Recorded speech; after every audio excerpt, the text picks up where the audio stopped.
Hello everyone, my self Rahul Gunawat. और आज हम बात कर रहे हैं मेडिएटर ऑफ इन्फ्लामेशन के बारे में।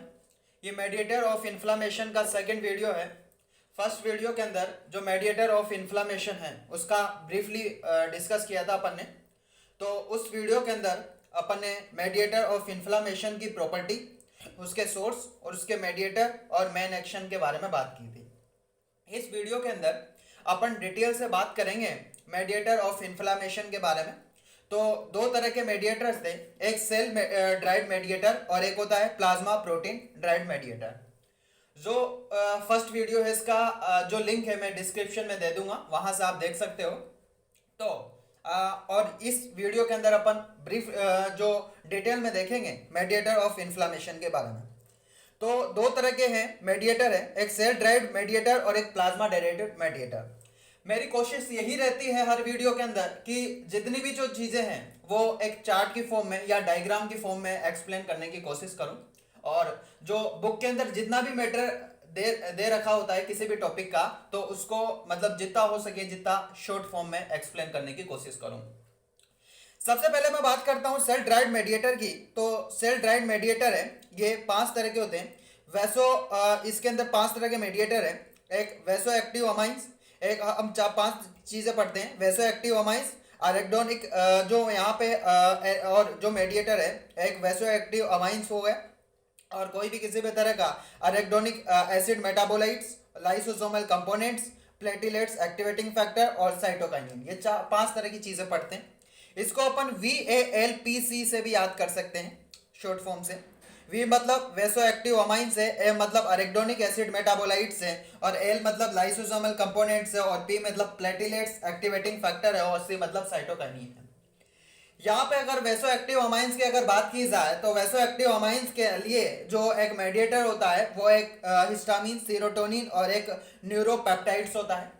जो यहाँ पे हिस्टामिन और सीरोटोनिन की अगर बात की जाए ये एक तरह का मेन है और जो न्यूरोपेप्टाइड्स है ये भी पढ़ेंगे पर ये इतना इंपॉर्टेंट नहीं है। तो जो इंपॉर्टेंट है वो हिस्टामिन और सीरोटोनिन है, इसको डिटेल में भी डिस्कस करेंगे। अरेक्डोनिक एसिड मेटाबोलाइट्स की अगर जब भी बात की जाए तो अरेक्डोनिक एसिड मेटाबोलाइट्स के अंदर 2 तरह के पाथवे पढ़े जाते हैं। एक पढ़े जाते हैं कॉक्स पाथवे और एक पढ़े जाते हैं लॉक्स पाथवे। कॉक्स मतलब साइक्लो ऑक्सीजनेस पाथवे पढ़ा जाता है और लॉक्स मतलब लाइपो ऑक्सीजनेस पाथवे पढ़ा जाता है। फिर इसके अंदर जो कॉक्स पाथवे हैं इसके अंदर हम मेडिएटर है, प्रोस्टाग्लैंडिन है, थ्रोम्बोक्सिन A2 है, प्रोस्टासाइक्लिन है, रिजोल्विन है। और जो लॉक्स हैं, जो लाइपो ऑक्सीजनेस पाथवे हैं, इसके अंदर 2 तरह के मेडिएटर हैं पढ़ते हैं अपन। एक 5-HT पढ़ते हैं और एक लिपोक्सिन पढ़ते हैं।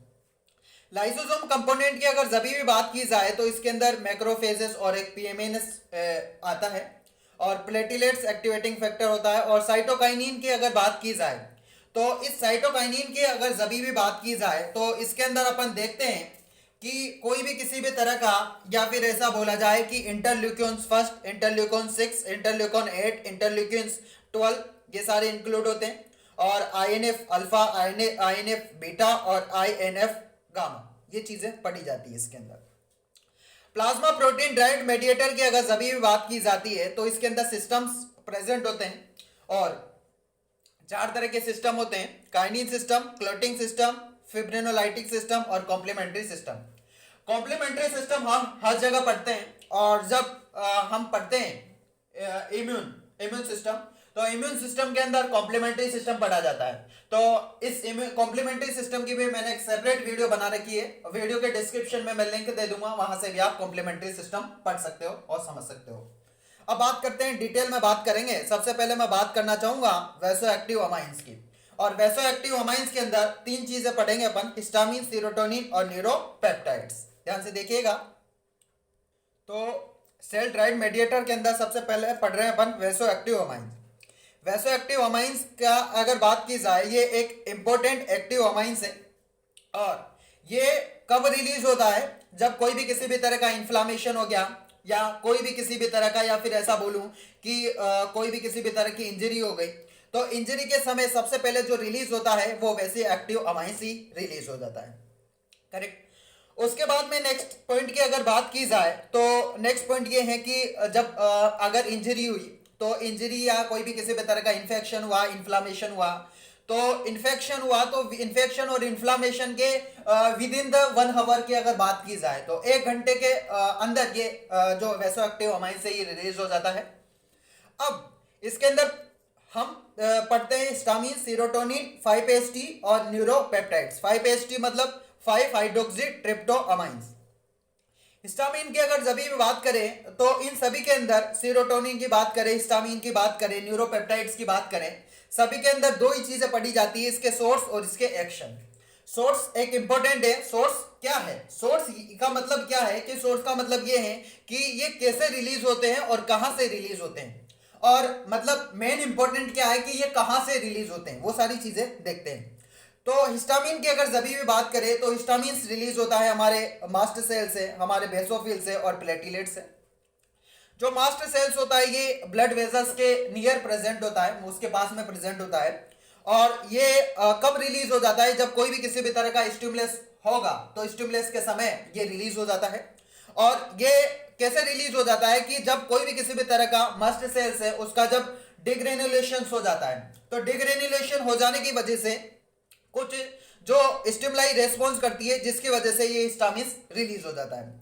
अब जो स्टिमुलाई है वो बहुत सारे तरह के कैसे भी रिलीज होता है। फिजिकल ट्रॉमा भी हो सकता है, हीट और कोल्ड कंडीशन भी हो सकती है, सेंसिटाइज मस्ट सेल्स भी हो सकता है। कैसे? सेंसिटाइज मस्ट सेल की अगर बात की जाए इसको मैं समझा देता हूं, ध्यान से देखिएगा, ध्यान से सुनिएगा। तो इसके अंदर जो सेंसिटाइज जो मस्ट सेल्स है इसके अंदर होता क्या है कि कोई भी किसी भी तरह का जो मान लो कोई भी किसी भी तरह का एंटीजन आया और वो एंटीजन आया और वो मस्ट सेल्स पे क्या है स्टिमुलेट करेगा। और जब मस्ट सेल्स पे कोई एंटीजन कोई फॉरिजन सब्सटेंट आया और वो मस्ट सेल्स पे स्टिमुलेट करा और फिर क्या हुआ कि जो मस्ट सेल्स है उसका डिग्रेनुलेशन हो गया। और जब मस्ट सेल्स का डिग्रेनुलेशन हो गया जिसकी वजह से हिस्टामिन रिलीज हो जाएगा, और जब हिस्टामिन रिलीज हो जाता है जिसकी वजह से एलर्जी रिएक्शन हो जाती है। और अपन पढ़ते भी है कि अगर हिस्टामिन का लेवल बढ़ जाता है, हिस्टामिन का लेवल ज्यादा हो जाता है, एक्सेस अमाउंट में हो जाता है, तो हमारी एलर्जिक रिएक्शन हो जाती है।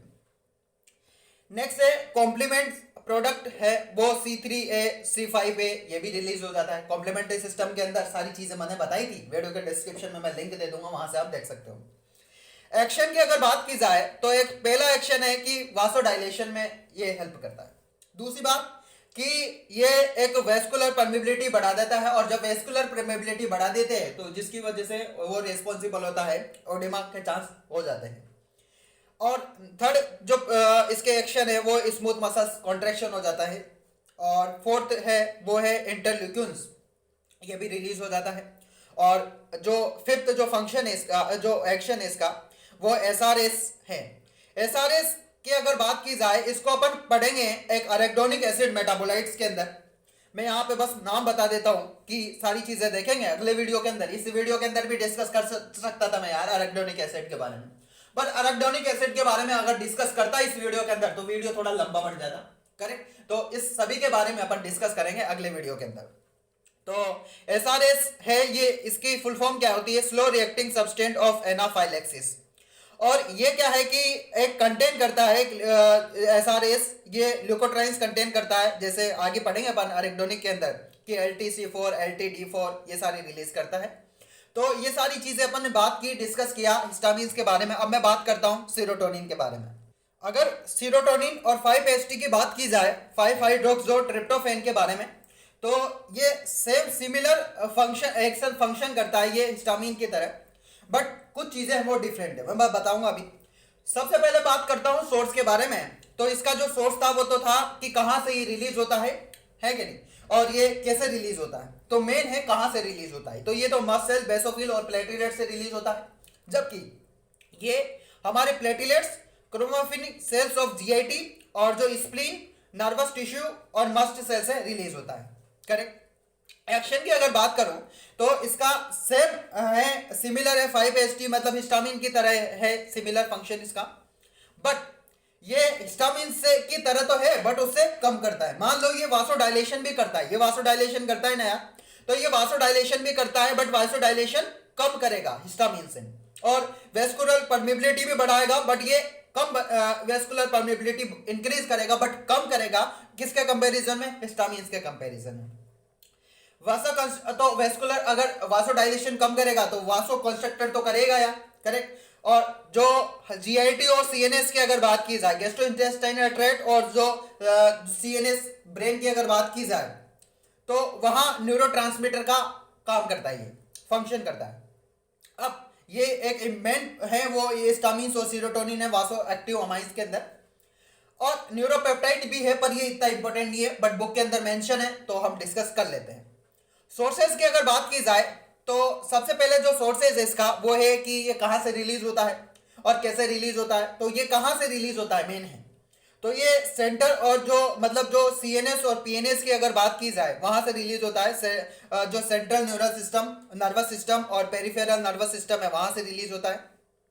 एक्शन की अगर बात की जाए तो वेस्कुलर परमेबिलिटी को बढ़ा देता है ये, और पेन स्टिमुलाई को ट्रांसमिशन करता है, हेल्प करता है उसके अंदर, और मस्ट सेल्स का डिग्रेनुलेशन करता है।